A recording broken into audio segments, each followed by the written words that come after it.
this work is the largest in the series. It's took me quite a while to complete. There was a lot of challenges with this one. I didn't have the right size canvas to put into this frame, so I ended up painting on a canvas that was stuck onto a board, and there was a couple of lessons there. And I thought to tell you, this is called Terra Australis, so it's the Australian land, and this is an Australian dinosaur, which I'll talk about in a minute. Going back to the canvas on the board, artists have various preferences about paint surfaces. I learned from this experiment that I don't like painting on firm surfaces. I prefer the bounce of that the canvas has when it's stretched on a frame. So this presented certain challenges because this canvas, for some reason, when the canvas was on this board, it absorbed a lot of the paint. So I ended up having to put a lot of paint onto this surface to achieve this appearance, I guess. So yeah, I think in hindsight what I would have done was I would have used a canvas that was already stretched, painted on that, and then cut out the image that would fit and paste that onto the board and then put it in. Because a lot of these frames only have narrow sections that you can insert a canvas into, so the canvas needs to be a thin edge canvas. So in this case I didn't have any canvases, or I couldn't find the right size for this frame, so I ended up using the original board that was already in this frame.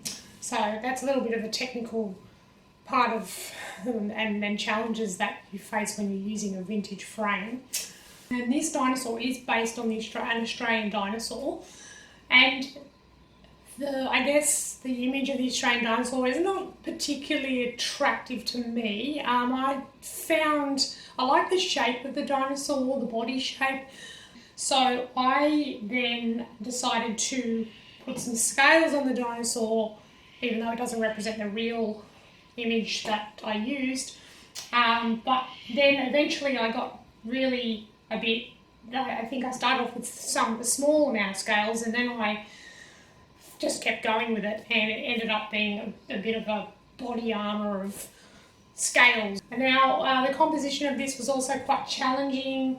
I wanted to include a gum tree.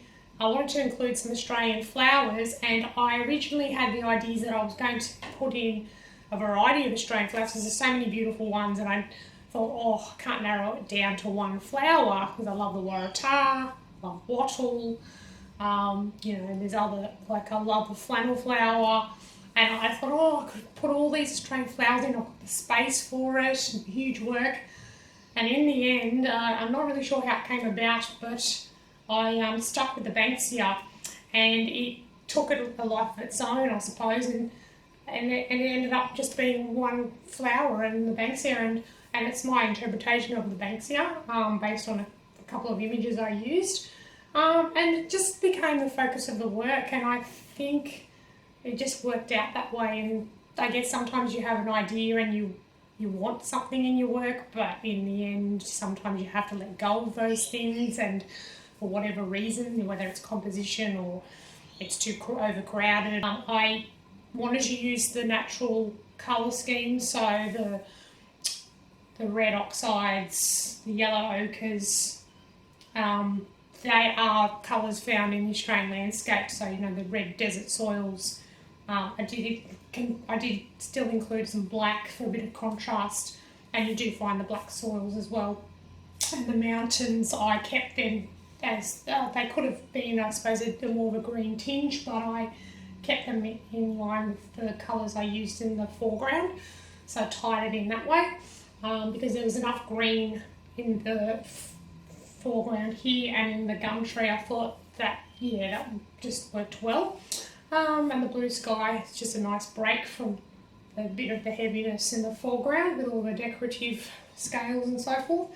The shoes were a little bit challenging because I changed the patterns. I knew I wanted to have, actually the idea of the platform shoes for the Australian dinosaur was to have some sort of sandal or thong, because, you know, in Australia it's a lot warmer weather generally, we like to wear open shoes, so the idea was to have these type of sandals in a form of platform shoes. And so I did struggle with this pattern. I originally had gum leaves, that was my original idea, but it's sort of, I don't know why, it just never looked right, so eventually I changed it into these stripes, and I just stuck with it because I could have been still working on those platform shoes, and I never would have finished this work. So I'm happy with this outcome because I do feel that this one took probably the longest of all of them, and to have something finished was, yeah, great feeling. And I hope you all like this special. This was pretty special because it's our own country that we live in.